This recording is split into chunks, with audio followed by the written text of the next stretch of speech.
Жас бала анадан туғанда екі түрлі мінезбен туады. Біреуі ішсем, жесем, ұйықтасам деп тұрады. Бұлар тәннің қалауы. Бұлар болмаса, тән жанға қонақ үй бола алмайды, һәм өзі өспейді, қуат таппайды. Біреуі білсем екен демеклік. Не көрсе, соған талпынып, жалтыр-жұлтыр еткен болса, оған қызығып, аузына салып, дәмін татып қарап, тамағына, бетіне басып қарап, сырнай керней болса, даусына ұмтылып, онан ер жетіңкірегенде, ит үрсе де, мал шуласа да, біреу күлсе де, біреу жыласа да, тұра жүгіріп, ол немене, бұл немене, ол неге үйтеді, бұл неге бүйтеді деп, көзбен көрген, құлақпен естігеннің бәрін сұрап, тыныштық көрмейді. Мұның бәрі жанның құмары. Көрсем екен, білсем екен, үйренсем екен дегені. Дүниенің көрінген һәм көрінбеген сырларын түгелдеп, оны денелеп білмесе, адамдықпен орны толмайды.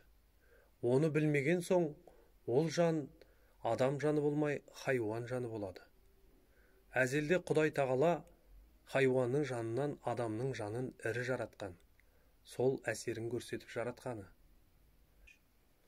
Сол қуат жетпеген, ми толмаған, ессіз бала күндегі бұл немене, ол немене деп бір нәрсені сұрап білсем екен дегенде, ұйқы, тамақ та есімізден шығып кететұғын құмарымызды ер жеткен соң, ақыл кіргенде, орнын тауып ізденіп, кісісін тауып сұранып, ғылым тапқандардың жолына неге жұмсамайды екенбіз? Сол өрістетіп, өрісімізді ұзартып, құмарланып жиған қазынамызды көбейтсек керек.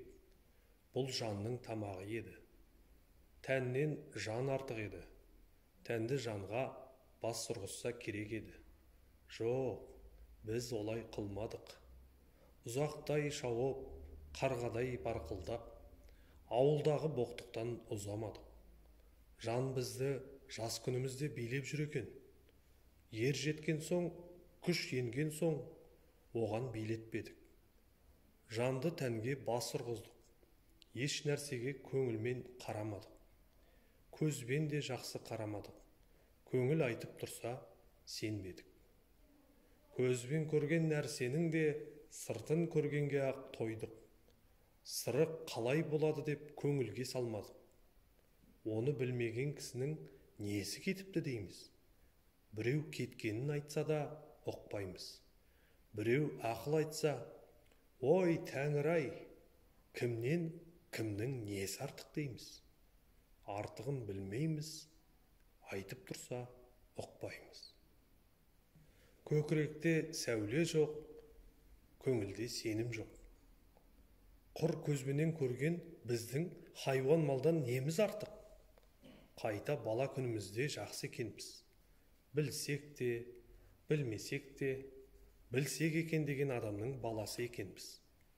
Енді осы күнде хайуаннан да жаманбыз. Хайуан білмейді, білемін деп таласпайды. Ал біз түк білмейміз.